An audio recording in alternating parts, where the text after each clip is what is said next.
Hey there, fans of Brotherly Love Wrestling. It is I, Vic Delicious. Philly's own, the Mecca here. It is the real McCoy, J.D.X. Justin D. Xavier. And it's your man, CD, the Fallen Angel, Christopher Daniels. Hello, boys and girls. This is your old friend RJ City. Hey there, Brotherly Love Wrestling. Bill Carr here. Hey everyone, this is two-time guest Wheeler Yuta. Two bozos from Philadelphia flapping their gums about pro wrestling this, pro wrestling that. Which is not that unique in the grand scheme of things yet. You are in for a treat because you're tuned in to Brotherly Love Wrestling. Philadelphia, are you ready? No! They said, are you ready? This is Brotherly Love Wrestling Podcast, your first stop for everything professional wrestling. So sit back and enjoy wrestling talk at its finest with your hosts, Larry Hall and Joe Corrado.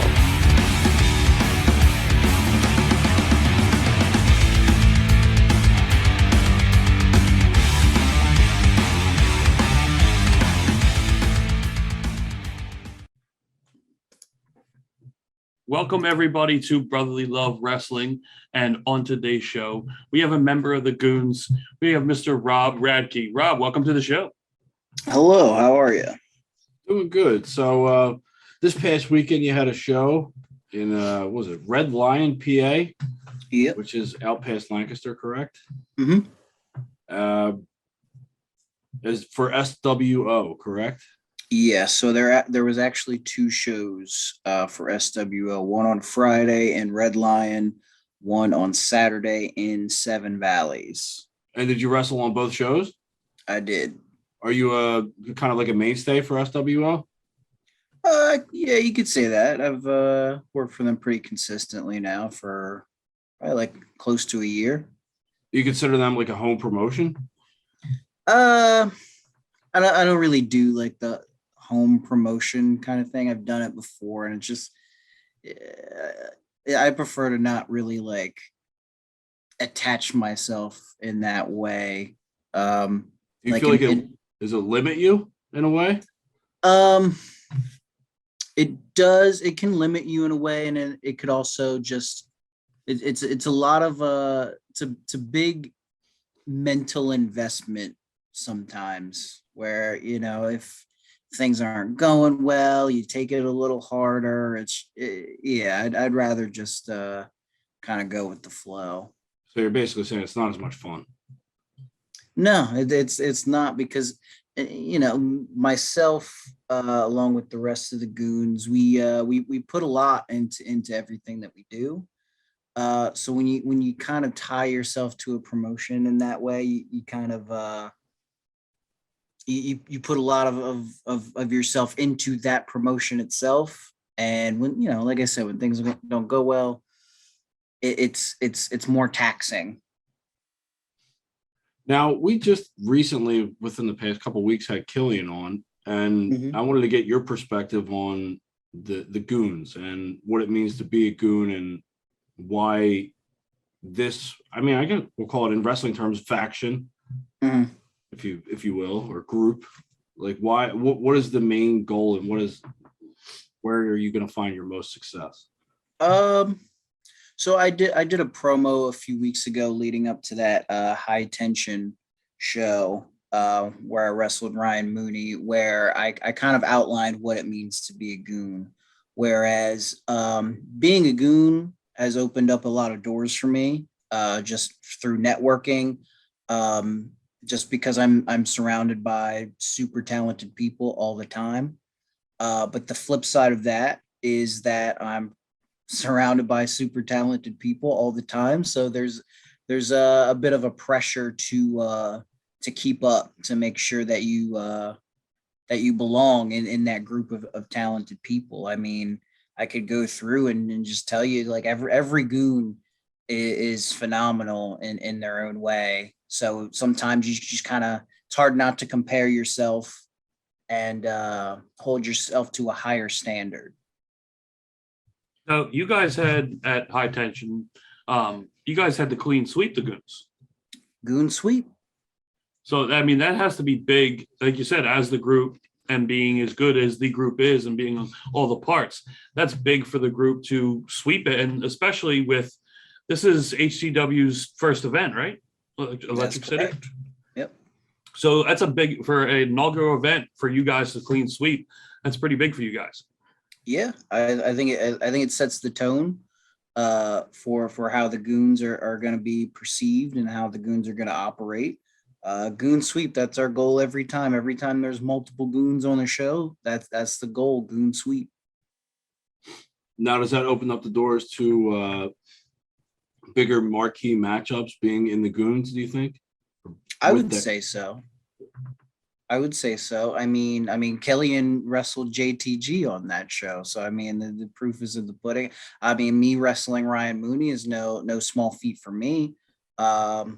Yeah, it again opens a lot of doors. Now, if you were to take your group and put them up against any other group in wrestling right now, like who do you think you'd fare well with? Like who's like, is there a goal list for a group, or is it more like you all have your own individual goals and you want to accomplish those first, or is it kind of all intertwined?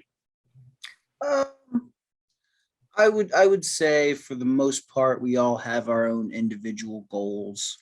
Our goal as a group is really just, and I can't really speak for everyone, is just to just put out the best possible content, whether that's a match, whether that's a promo, whether that's, you know, a cinematic, wherever the creative juices may flow, that's kind of the group goal. And we have some things, you know, we're discussing on putting out in the future, but I don't really know a whole lot about other wrestling groups. Like I as far as the indies go, for sure, I can't really think of anyone that like that I would really compare the goons with. Yeah, you don't really see a lot of groups in the indies. Now that you mention it, it's kind of like a unique. Is that hard being a group in the indies? Just off of what we're. No, because like I said, we all have our own individual goals, and we all kind of we're almost like a Voltron or like a Megazord from Power Rangers. Yes. We operate on our own, right? Like there are shows or promotions that like the rest of the goons don't work at that I work out and work at, and vice versa. We're not like a package deal by any stretch of the imagination. We work very well on our own. So it's not hard to really operate as a group because we can do either. We can go to such and such promotion and I'll just work there on my own, or we'll work at like SWO or any of the other places that actually book the goons as a faction and excel there as well. All right. We'll focus on the goon in front of us. There's a lot of goon talk. So, I mean, aside from being in a group like that, what are your main goals? Like what's on the horizon? Like what have you taken from the matchups that you've had lately, and how do you feel like it's going to go next? So my main goal right now is to just continue to improve. Each match that I get, that I have, that I'll take something and try to improve upon it. For example, my cardio is not where it once was, so that's something I definitely have to work on. That's really my own goal, my main goal. Or I'd like to have more singles matches, which is starting to happen. But that's where I'm at right now. Continuous improvement. It's kind of like a slower process where you're just taking it one match or one day at a time. Yeah, I mean, that's all you really can do. So, Rob, I do want to ask not more about your career, but do you watch outside wrestling and all the big companies like WWE and AEW and all that? Do you watch those? Yeah, so for a long time while I was wrestling, I tried to like hide that I was a big fan or whatever, because there's such a like a weird societal pressure that's kind of built up behind the scenes on like looking like a mark or anything like that. But no, I mean, I'm a big WWE fan. I've been to the last few WrestleManias. Like and when I'm not, in the ring, I'll put on my big wrestling T-shirts and all that stuff. Like I got a big action figure collection. Like I'm a big fan. Yeah. Now, is it easy to differ? Like once you got into wrestling, is it easy to differentiate? Like, do you try not to critique things, or are you able to just disassociate completely after being in the business?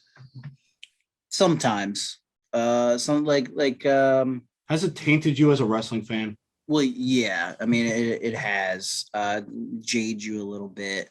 I will say if I go live, it's a lot easier to just kind of turn my brain off and just have a good time, just live in that moment. Watching on TV, sometimes it's hard not to like pick things apart and try and really get to the mindset of what's going on, trying too hard to understand the things that are happening. But it's hard not to do that. Now, do you ever take anything away from if you're watching something on TV and be like, all right, now this is actually pretty cool. How can I? Oh, for sure. I mean, it's like studying for you, I would. Yeah, imagine. Yeah. I love like, and when I do that, like I try to absorb as much as possible. I'm not a big, oh, I like that spot, I'm gonna do that spot now. I try to figure out like, okay, what is it about that spot that made it work? And what can I do to kind of make it mine? Kind of deconstruct it and build it back up, that kind of thing. Or just little nuances that I try to pick up on. That's what I'm big on, yeah. Who do you watch the most that you find those nuances from? Roman Reigns. I know that's like probably the easiest answer, but I think just not facial really. Reactions. It wouldn't be as easy as you would think. I mean, Roman now maybe, but like if you were to say that a couple years ago. Yeah, I that's what I mean. It's just like he's but I would have said that a few years ago. That's the thing though. I understand that because he's always been this good. It just took forever for anyone to admit it or realize it. Like he's essentially the same person. Yeah. He does all the same stuff. He didn't really change. Yeah. It's crazy. Like, oh my God, they gave him like this new character. It's not really that new. It's not really like he's always been this guy. He's always been the head of WWE. Like, what the hell's going on? Yeah, they brainwashed him. But yeah, those little things that he does are just so much bigger than people realize. But yeah, that's the main guy for sure. Like you listen to the like it's all about you can't hear what's going on through everyone's screens in the universe. It's live crowd reaction. I mean, that's what you have to base it off of. Yeah, and when he does something, he gets a reaction no matter what. Always has. Yeah, I mean, I got to agree with you. So I do want to ask, since this just happened last night, and one of the biggest probably talks on wrestling Twitter alone is Codys Torn Pec, and competing in that match for that long and dealing with that pain of doing that as a professional as well. Like when you're watching something like that, is that like, God damn, that has to hurt a lot? Does it fire you up? Like, man, that guy has the passion, or like, is it, well, he did it because he's Cody Rhodes? So I didn't watch the whole thing last night. So I didn't get to that point, but obviously I saw it on Twitter and whatnot. But I don't know. Cody Rhodes makes a lot more money than I do wrestling. Yeah. I know I wouldn't do it. Mm-hmm.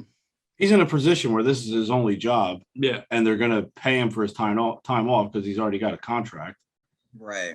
So I will say, so I pulled my groin a couple months ago, and like I took like a week off and kept going, which I probably shouldn't have, but I was also in a position where like I was starting to pick up some momentum in my bookings, and I didn't want to drop that and have to worry about coming back and not having that. But I will say I think there's a chance that it sets a dangerous precedent. I think this ideology, and it's kind of an old school ideology of working hurt and stuff like that makes you a badass. And I'm not speaking specifically about Cody Rhodes. I'm just saying precedent. That's in my job as well. It's such a kind of a toxic mindset that we're starting now to go away from, which is good. That be a man mentality. Yeah, and you know, the goons have been talking for a while about how crazy it is that we let high school students play football, because that mentality because all of us are pretty much athletes, so we all went through it, and it's just like, wow, it's actually kind of messed up that we, you know, had to go through that. Like I remember doing tackling drills and seeing stars, and I've been there as well. Just being like, oh, instead of being like, oh, this is like severe damage to my head, being like, oh, cool, it's like the cartoons, because God forbid you tell anybody, because then you're a wuss or whatever. It's I'm rambling. No, that's all right. There was this one kid on my team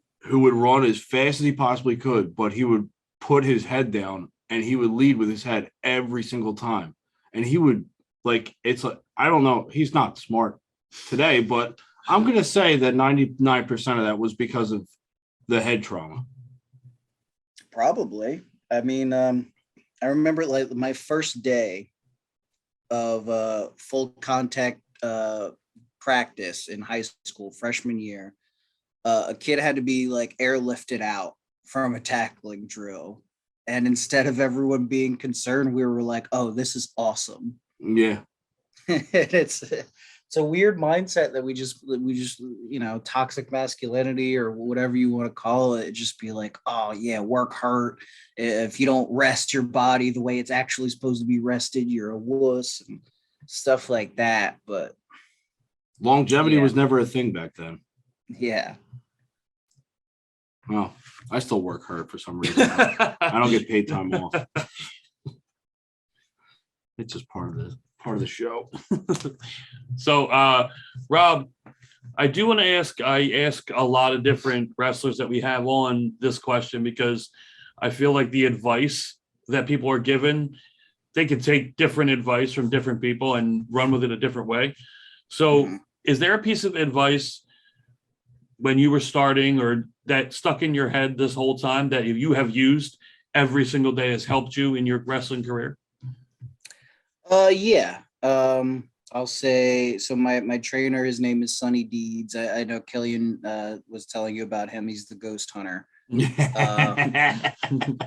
He just instilled in me a lot to always ask the question why. Like, you know, when putting a match together, why am I doing this move? Why am I doing the transition this way? Should always, if you can't come up with an answer to why other than because it looks cool, then you probably shouldn't do it. So I that's always stuck with me. Yeah. So you big on storytelling then? Absolutely. So what's a story that you want to tell in and out of a wrestling? And what's like your ideal story to be told? We're kind of telling it at SWO right now. I don't want to give away too much. Fair enough. But Friday night, I had a match against Tommy Vex, whose girlfriend and valet, Mary Elizabeth. If I won the match, Big Dust got a date with Mary Elizabeth, and I won the match. So there was a date between Big Dust and Mary Elizabeth. And there's a lot more that's going to happen with that. I see that it was fairly successful too. I was very successful. Couldn't have been more successful.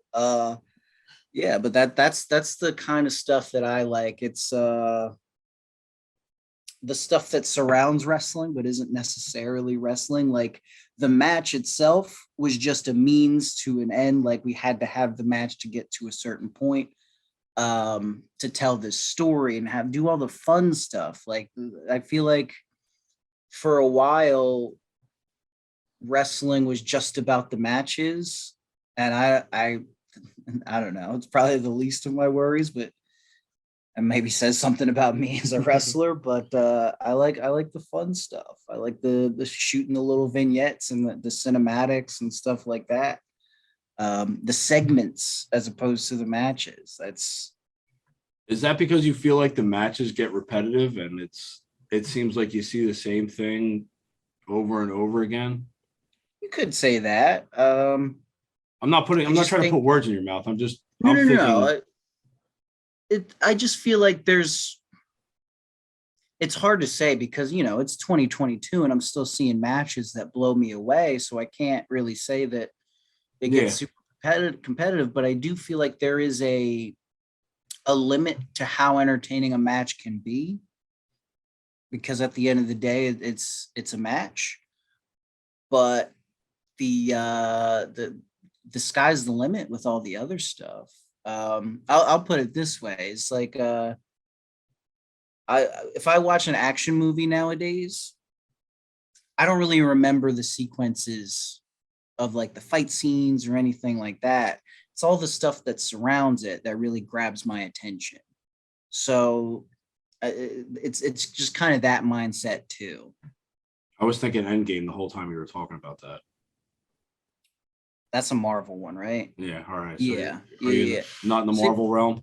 Yeah. No, I'm more of a DC guy. All right. But I did see Endgame and the other one, Infinity War. Infinity War. But like again, like I said, like all the action sequences and the fight scenes for the most part, they just they're a jumbled mess in my head. I don't really retain any of that. But the other stuff, I'm not a big Marvel guy, but I remember the Thor sequence with Thanos at the end, where he should have went for the head and snapped that stuff. Yeah, I remember that because there was a moment, there was an emotion that they tried to pull from me. All the other CGI, like back and forth stuff, it's gibberish to me. But if there are people who just would rather just watch those scenes as opposed to what I'm watching for, and that's fine too. But that's just my personal cup of tea. So you consider yourself more on the entertainer side Absolutely. of the wrestling entertainment business? 1,000%. I think there needs to be more of that. I don't think there's a healthy mix of that anymore. Well, and I think because of the WWE and it constantly be called entertainment, and wrestling is separate from WWE. Well, they try and separate they do their themselves. own form of entertainment. It's not fair because they have a certain person that they're trying to get to watch that. No, I get that, but I'm saying I think in wrestling, entertainer is a dirty word to wrestlers.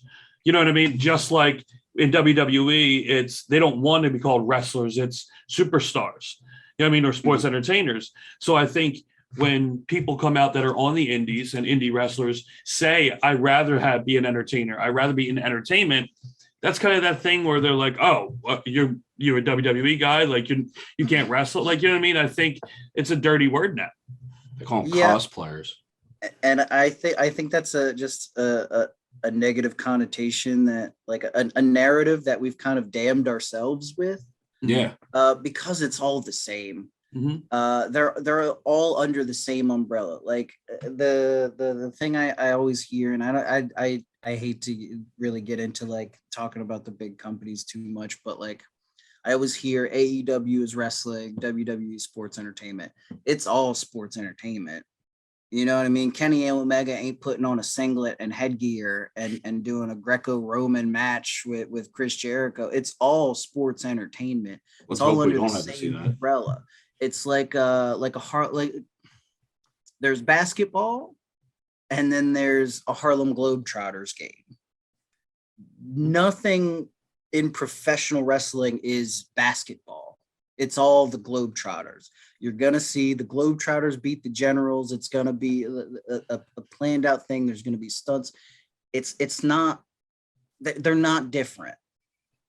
That's one of the best. I'm very happy he went with that. Yeah, that is one of the best analogies I've ever heard from wrestling. Not only that, but I understood it. Yeah, like I've never heard wrestling put that way before.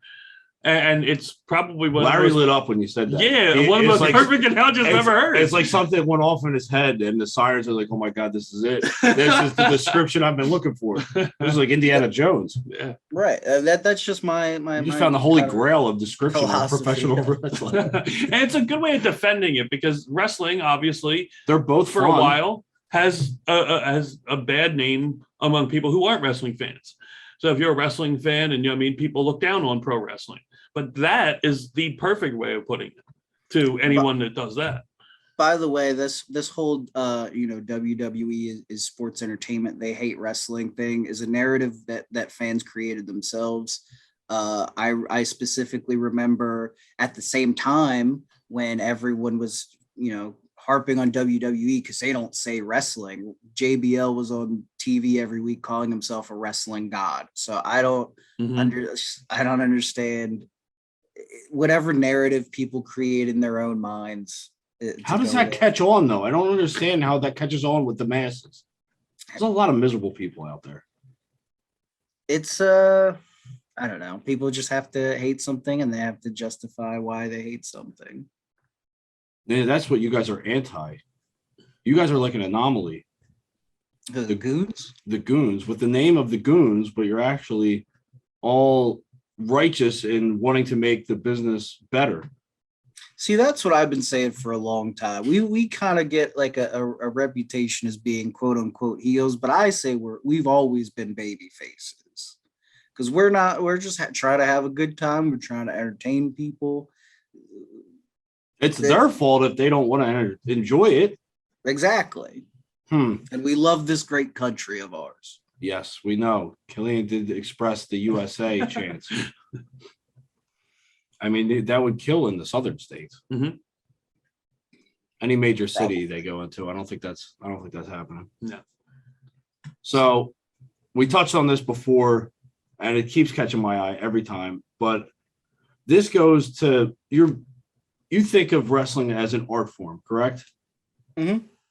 It's whether drama or sports or everything mixed together, it's some form of art. So you have art hanging behind you, which is incredible from what I can make out. And I want you to elaborate on some of them because I can only tell what two are, and that's Doink, Camel Clutch, Ronald McDonald, and Randy Orton RKOing Batman.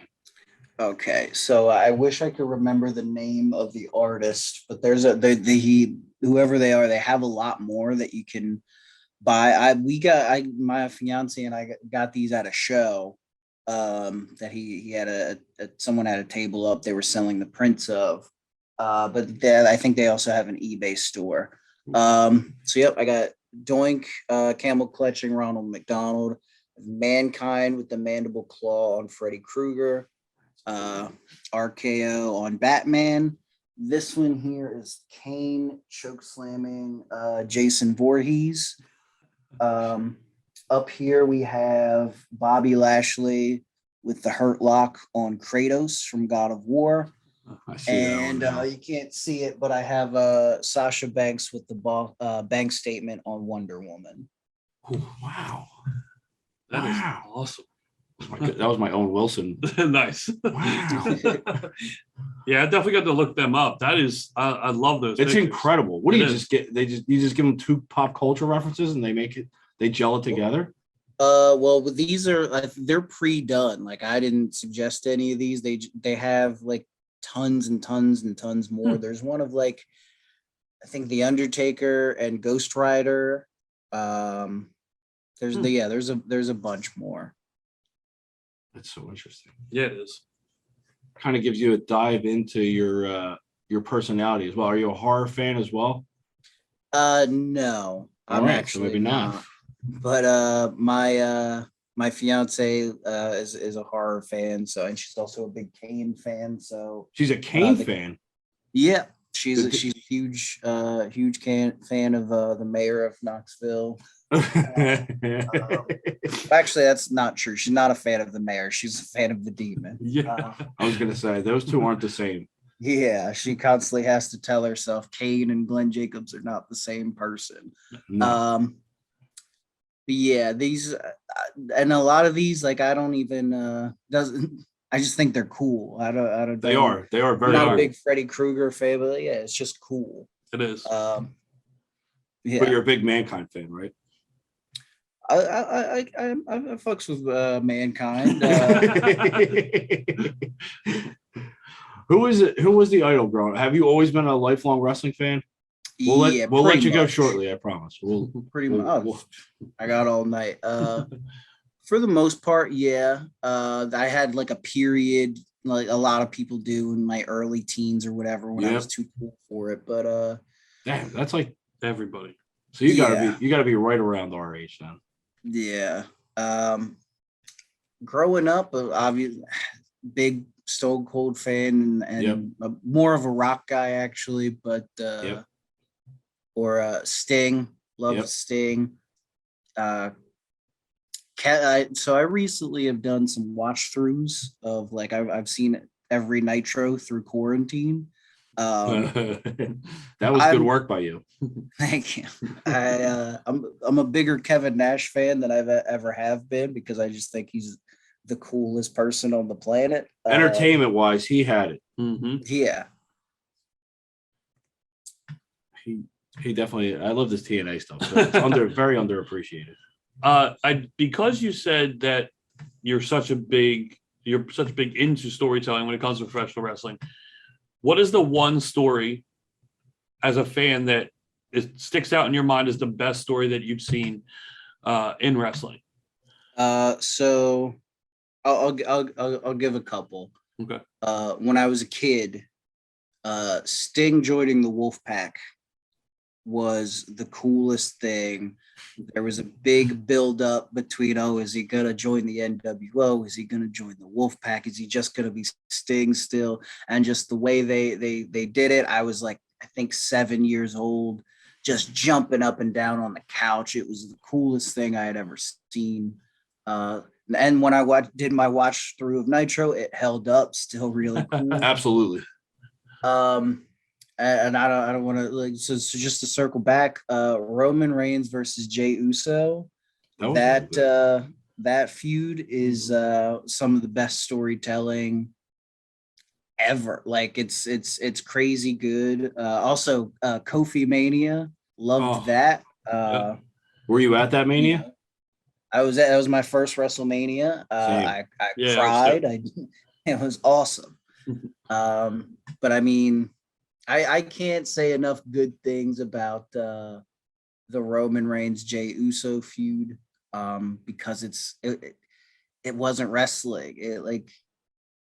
The moves didn't really matter that much. It wasn't a big, technical sequence or no flips or anything like that. It was just like facial reactions and it's just, I could watch it at any point. Like, give me a playlist of all those moments. I'll watch it at whenever. Yeah, see, and that's that perfect reaction. Those stories like that get you feeling like that, whether it was Sting or Roman and Jay. Like, that's, I think, why we all are fans. There's certain moments that hook you in, and then as you're watching, keep you hooked, because they just pop up out of nowhere, and it's just, that's where I think people that aren't wrestling fans don't understand that kind of feeling. Dude, when Sting pulled off the mask of his own mask and it was him, I'll remember that forever. That was and there's nothing wrong with enjoying, your work rate, spot fest matches. I mean, different flavors of ice cream, but I don't remember a Canadian Destroyer super kick sequence. It just doesn't compute with me. I remember Roman Reigns with tears in his eyes, but still, like, having to beat the hell out of his cousin. Like, tell him to stay down. I remember that. Yeah, That'll stick with me. That was a good storyline. All right, so I put this question out the other day. If, say, wrestling moves were like retired sports numbers, what would be the first wrestling move you would retire? Probably the stunner. Yeah, that Really? was what when I thought this, I thought that move as well. Are you saying that's the most iconic move of all time? I'd say so. I think eventually like the cutter. But I don't know. There's so many philosophies. If it's a super kick, you've just limited the majority of the indies. I've kind of changed my tune on the super kick. I think that's one of the beautiful things about wrestling is there's multiple ways you could look at any philosophy. Because the thing is with the super kick, like, oh, that's someone's finish and everyone's just using it willy-nilly, so it makes the finish look weak, which I used to subscribe to that kind of ideal. But if you really want to justify it, when I think about it, like anyone can punch somebody in the face, right? Yeah. If Mike Tyson punches you in the face, it's not the same. No.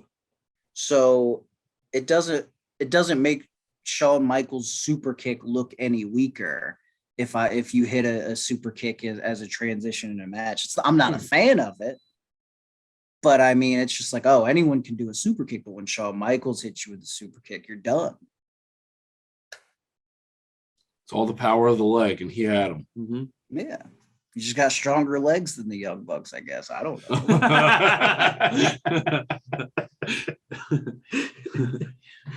So, Rob, is there anything you want to promote, whether it's merch or upcoming shows or anything like that? Or promos that are going to be coming out? It's not about matches. It's about the promos. So I would advise everyone to check out Dust's Big Date on Twitter. He posted on Twitter, or you can check the SWO Facebook page for that. His date with Mary Elizabeth. Hold on, I want to stop you right there because I don't want to end it because more things are coming up. Describe for everyone Big Dust and his importance to the Goons. Big Dust is very important to the Goons. Big Dust, I think, is a throwback to when managers meant something. I think there are a lot of managers who are just there. Dust is a star in his own right. Dust gets a reaction on his own, which definitely helps the Goons. Can't say enough good things about Big Dust. Did Big Dust beat Eric Martin in a Pure Rules match a few months ago? So that's what I'll promote. Check out the last CFU show on IWTV where Big Dust has a Pure Rules match with Eric Martin. He tried to say it with a straight face. No, he did. He tapped him out clean. I don't know how that could be misconstrued. But yeah, check out Dust's Big Date. I'm very proud of that. I filmed a lot of that and edited it. So I have a podcast I will be putting out soon. It's called Anything But Wrestling because anybody could talk about wrestling. Everybody talks about wrestling. I don't want to know what you think about wrestling. I want to know, like me and Eel talk about our favorite like comedy podcasts all the time. So I want to have Eel O'Neill have us talk about our favorite podcasts, or Erica Lee and I talk about French crawlers all the time. So I want to talk about our favorite like junk foods and stuff like that. Yeah, you got me there. Yeah, so we can use what I will do is I will have them pick a topic, or I will suggest a topic in certain cases, and we'll discuss that topic, and that topic can be a jumping off point to other topics as long as it's not wrestling. Can we do like a 90s sitcom? We can talk about 90s sitcoms. And can we be guests? We can do that. Are you privy to 90s do some crossover stuff? We can talk about Married with Children and Saved by the Bell. Or or 90s game shows, Nickelodeon game shows. We could do, I'll have to do some research on those because that's not really my bread and butter, but absolutely. No Guts? No, I watched I remember watching like Legends of the Hidden Temple. All right, so you were there. You just didn't watch I remember watching Double Dare. Guts, I wasn't big on. All right, so screw it. We'll do 90s sitcoms. Yeah. No research needed. We need a natural flow. Yep. Yeah. So be on the lookout. I'm going to start recording later this month, and then we can start getting some promotional materials out there. We'll definitely promote that one. Oh yeah. As far as shows, I got a pretty light June, but July it should pick up, so I'll have more stuff to promote. Just check out the Goons, all the Goons. I can't say enough good things about the Goons. They're my best friends in real life. So check out Eel O'Neill, check out Killian McMurphy, check out A.K. Willis, check out Miles Millennium, check out Saul Esparza, check out Big Dust. God, I hope I'm not leaving anybody out. Check out Erica Lee, who's not a canon goon, but she's honorary. Yeah, so I look at it like this. So like if you buy Ninja Turtles merchandise, right? A lot of times Shredder is on it, right? Or Casey Jones. Yeah, so she's she's more of a foil to the Goon, so I prefer more the Shredder, or like Darth Vader for Star Wars. He's always on that merch. Yeah, it makes sense. So she's the bad guy to the Goons' good guys. Yeah. Oh, and let me speak this into existence because so we can hold the Goons accountable, because we've been talking about this for like 8 months now and have made no traction on it, but I want to put it out there so we're more inclined to actually do stuff. Be on the lookout for more Goons content via, I don't know, Patreon or something like that. Big Dust and I are going to record a studio album. Oh, okay, we're in. So yeah. Is it going to have some soul to it, R&B? Oh, absolutely. It's called Nothing But the Hits. We're going to cover some Kid Rock. We're going to cover some Toby Keith. It's going to be good. Yeah. I can't wait. This is going to be real good. This is going to be premium content, right? Absolutely. I figured as much. Get as much money as you can off of this one. All right, Rob. Well, thank you so much for coming on the show. It was great talking to you. And hopefully we'll be seeing you very soon. Rock on. All right.